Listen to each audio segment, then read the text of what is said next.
সরকার গঠন ও চালাবার জন্য তারা আমাকে খবর দিল। আমি দায়িত্ব নিতে রাজি না। তারা জাতির প্রতি কর্তব্য পালনের কথা বলে আমাকে রাজি করালো।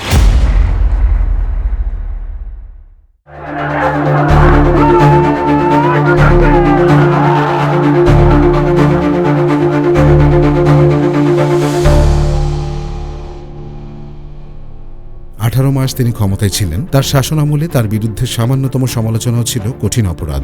একসঙ্গে এগিয়ে যাওয়ার কথা ছিল, সেটা উনি রুদ্ধ করে দিয়েছেন এবং সেই রুদ্ধ করার প্রেক্ষিতে উনার বাড়িতেও কিন্তু আক্রমণ হবে, এই উনারা যদি ক্ষমতা থেকে চলে যান, এবং উনার যে গ্রামীণ ব্যাংক সেগুলোর উপরও কিন্তু আক্রমণ হবে। তার সবচেয়ে বড় প্রমাণ সাংবাদিক আনিস আলমগীর। ডক্টর ইউনূসের সমালোচনা করার অপরাধে তাকে তুলে নিয়ে যায় ডিবি।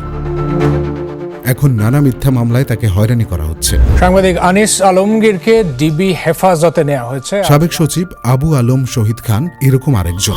সব সরকারের সাথে কাজ করার তো নানান অভিজ্ঞতা, এই সরকারের সাথে যেহেতু কাজ করিনি, কিন্তু জনগণে এই সরকার সম্পর্কে যে ধারণা এবং যারা যা শুনি তাদের মনে হচ্ছে যে এই সরকার হচ্ছে এই বাংলাদেশের 54 বছরের মধ্যে সবচেয়ে দুর্বল সরকার। ইউনূসের বিরুদ্ধে কথা বলার অপরাধে যাকে বেশ কিছুদিন জেলে থাকতে হয়। এ কারণে মূলধারার গণমাধ্যম তার বিরুদ্ধে কথা বলতো না। একে ছিল ইউনূসের বিশাল গোয়েবলস বাহিনী, যাদের কাজ ছিল ইউনূসের পক্ষে বানোয়াট খবর প্রচার করা, আর ইউনূসের বিরুদ্ধে কেউ কিছু বললে তার মুখ বন্ধ করা। যেহেতু গণতন্ত্রের জন্য কথা বলি এবং সরকারের সমালোচনা করি, এবং সরকারের সমালোচনা করলেই সরকার মনে করে যে যারাই সমালোচনা করে তারাই হলো সরকারের শত্রু। কিন্তু মানুষের সব দিন একরকম থাকে না। ক্ষমতা কখনোই চিরস্থায়ী নয়। ইউনূসের বিদায়ের পর তার অপকর্মের সব ফিরিস্তি প্রকাশ হচ্ছে গণমাধ্যমে। বাংলাদেশ থেকে অর্থ পাচার করে বিভিন্ন দেশে গড়ে তোলা প্রায় 40,000 কোটি টাকার সম্পদের সন্ধান পেয়েছে জাতীয় রাজস্ব বোর্ড এনবিআরের কেন্দ্রীয় গোয়েন্দা সেল সিআইসি। চলতি বছরের জানুয়ারি থেকে এ পর্যন্ত 5টি দেশের 7টি শহরে অনুসন্ধান চালিয়ে এই তথ্য পাওয়া গেছে বলে প্রধান উপদেষ্টা ডক্টর মোহাম্মদ ইউনূসকে জানিয়েছেন। ইউনূসের শাসনামলে না পারলেও এখন মন খুলে সমালোচনা করছে গণমাধ্যম।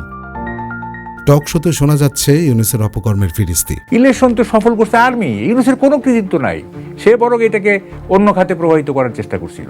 ইচ্ছা করলে বিএনপি এখন ইউনূস সাহেবকে বিরাট বিপদে ফেলতে পারেন, জাস্ট এগুলি র্যাটিফাই করবে না। মানে আওয়ামী লীগকে, বিশেষত শেখ হাসিনাকে আপনার করার জন্য, অপদস্থ করার জন্য, বা তার প্রতি যে ঘৃণা ছিল তার, এইটা চরিতার্থ করার জন্য উনি যা খুশি তাই করছেন। 18 মাসে ইউনূস কি কি সুবিধা অনৈতিকভাবে ক্ষমতার অপব্যবহার করে নিয়েছেন তার ফিরিস্তি এখন মানুষের মুখে মুখে। চলুন আমরাও দেখি 18 মাসে ইউনূস কি নিলেন। বাংলাদেশের অন্তর্বর্তী সরকারের প্রধান উপদেষ্টা হিসেবে ডক্টর মোহাম্মদ ইউনূস বিভিন্ন দেশ সফর করেছেন স্বল্পতম সময়ে। 1 ডজন দেশ সফরের অনন্য রেকর্ড করেছেন ডক্টর ইউনূস। 3 দিনের রাষ্ট্রীয় সফরে মালয়েশিয়ায় পৌঁছেছেন প্রধান উপদেষ্টা ডক্টর মোহাম্মদ ইউনূস।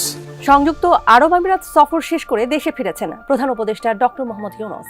নিউ ইয়র্কে জাতিসংঘের সাধারণ অধিবেশনে যোগদান শেষে সকালে দেশে ফিরেছেন প্রধান উপদেষ্টা ডক্টর মোহাম্মদ ইউনূস। 4 দিনের সরকারি সফরে আজ যুক্তরাজ্যে যাচ্ছেন অন্তর্বর্তী সরকারের প্রধান উপদেষ্টা ডক্টর মোহাম্মদ ইউনূস। কিন্তু এসব বিদেশ সফর যতটা না ছিল দেশের জন্য, তার চেয়ে বেশি ছিল নিজের জন্য। এসব সফরের একটিও কোনো দেশের আমন্ত্রণে সফর করেনি ইউনূস। সবগুলো সফরই মূলত বিভিন্ন আন্তর্জাতিক সংস্থার সম্মেলনে যোগদানের জন্য হয়েছে। সুযোগ মতো মার্কিন প্রেসিডেন্ট, চীনের প্রেসিডেন্ট ও জাপানের প্রধানমন্ত্রীর সাথে ছবি তুলেছেন। ফলে খুব স্বাভাবিকভাবেই এইসব সফরে গভর্নমেন্ট টু গভর্নমেন্ট কিছুই অর্জনের সুযোগ থাকে না। প্রকৃতপক্ষে এইসব সফরে স্বল্পমেয়াদী প্রচারণা ও ব্যক্তিগত ইমেজ নির্মাণ ছাড়া দেশের জন্য বাস্তবিক অর্জন প্রায় শূন্য। ইউনূসের এসব সফর অধিকাংশ ক্ষেত্রে পশ্চিমা বিশ্বকে খুশি করা, তাদের স্বার্থ রক্ষা করা এবং নিজের ব্যক্তিগত প্রচারণা ও ব্র্যান্ডকে বৈশ্বিকভাবে আরও শক্তিশালী করার জন্য হয়েছে বলেই দৃশ্যমান হয়। ডক্টর ইউনূসের প্রায় সব বিদেশ সফরের কেন্দ্রবিন্দুতে থাকে তার 3-0 তত্ত্ব নিয়ে বক্তৃতা, যা বাংলাদেশ টেলিভিশনে সরাসরি সম্প্রচারিত হয়। Unless you can address that issue that we are going to save this planet, save the environment. এসব সফরের দর্শনীয় হিসেবে যুক্ত হয় নানা দপ্তরের মানুষের সঙ্গে সাক্ষাৎ, যার কোনো বাস্তব ফলাফল দৃশ্যমান হয়নি কখনোই।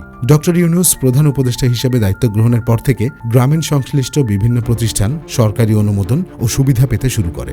অন্তর্বর্তী সরকারের আমলে নিবন্ধন, অনুমোদন, কর ছাড় সহ বেশ কিছু সুবিধা পেয়েছে গ্রামীণ সংশ্লিষ্ট প্রতিষ্ঠান।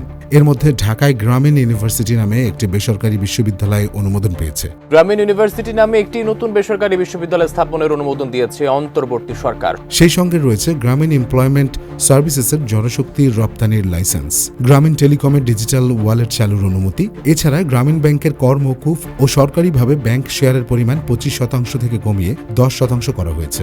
ডক্টর ইউনূস ও তার সহকর্মীদের বিরুদ্ধে থাকা শ্রম আইন লঙ্ঘন ও অর্থ পাচারের মামলা দ্রুত খারিজ হয়ে যাওয়ায় স্বচ্ছতা নিয়ে প্রশ্ন উঠেছে। গ্রামীণ ইউনিভার্সিটি নামে বেসরকারি উচ্চশিক্ষা প্রতিষ্ঠানটি গ্রামীণ ট্রাস্টের অধীনে চলবে। অন্তর্বর্তী সরকারের আমলে অনুমোদিত প্রথম বেসরকারি বিশ্ববিদ্যালয় এটি। 2025 সালের জানুয়ারিতে মোহাম্মদ ইউনূস প্রতিষ্ঠিত গ্রামীণ employment services limited GESL BMET থেকে একটি লাভজনক জনশক্তি রপ্তানির লাইসেন্স RL নং 2806 পায় এবং এপ্রিল মাসে Bangladesh association of international recruiting agency বাইরা সদস্যপদ লাভ করে। ডক্টর ইউনূস প্রধান উপদেষ্টার দায়িত্ব গ্রহণের পরপরই গ্রামীণ টেলিকমের একটি অঙ্গ প্রতিষ্ঠান সমাধান সার্ভিসেস লিমিটেড 2 সেপ্টেম্বর 2024 তারিখে পেমেন্ট সার্ভিস প্রোভাইডার PSP হিসেবে কাজ করার জন্য অনুমোদন পায়।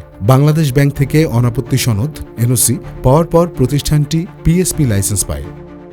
2025 সালের 17 এপ্রিল অন্তর্বর্তীকালীন সরকার একটি বৈঠকে গ্রামীণ ব্যাংকের জন্য নতুন অধ্যাদেশ জারির সিদ্ধান্ত নেয়, যেখানে সরকারের মালিকানা 25% থেকে কমিয়ে 10% করা হয়। বৈঠকটি প্রধান উপদেষ্টা মোহাম্মদ ইউনূসের সভাপতিত্বে অনুষ্ঠিত হয়। নতুন অধ্যাদেশের শেয়ার হোল্ডারদের মালিকানা 75% থেকে বাড়িয়ে 90% করা হয় এবং বোর্ডে নির্বাচিত 9 জন সদস্যের মধ্য থেকে 3 জন পরিচালক মনোনীত হবেন, যাদের মধ্য থেকে একজনকে বোর্ড চেয়ার হিসেবে নির্বাচন করা হবে। এতে সরকারের চেয়ার নিয়োগের ভূমিকা বাতিল হয়। ডক্টর ইউনূস প্রধান উপদেষ্টা হওয়ার 2 মাস পর 2024 সালের 10 অক্টোবর জাতীয় রাজস্ব বোর্ড NBR গ্রামীণ ব্যাংকে 2029 সাল পর্যন্ত 5 বছরের জন্য কর অব্যাহতি দেয়। 2029 সাল পর্যন্ত কর অব্যাহতি পেয়েছে অন্তর্বর্তীকালীন সরকারের প্রধান উপদেষ্টা ডক্টর মোহাম্মদ ইউনূসের প্রতিষ্ঠিত গ্রামীণ ব্যাংক। অন্যদিকে ডক্টর ইউনূস গত বছরের 8 আগস্ট প্রধান উপদেষ্টার দায়িত্ব নেওয়ার 3 দিন পরই অর্থ পাচার মামলায় ঢাকার একটি আদালত তাকে খালাস দেয়। এছাড়া শপথ নেওয়ার আগের দিনেই শ্রম আইন লঙ্ঘনের মামলায় ইউনূস সহ গ্রামীণ টেলিকমের পরিচালকদের যে 6 মাসের কারাদণ্ড হয়েছিল সেই মামলাতেও আদালত তাদের খালাস দেয়। এই অপরাধগুলি কোনো অপরাধ না, এগুলি অল আর সিভিল লায়াবিলিটি। আপনারাও কমেন্ট বক্সে ইউনূসের শাসনকাল সম্পর্কে আপনার মতামত জানাতে পারেন।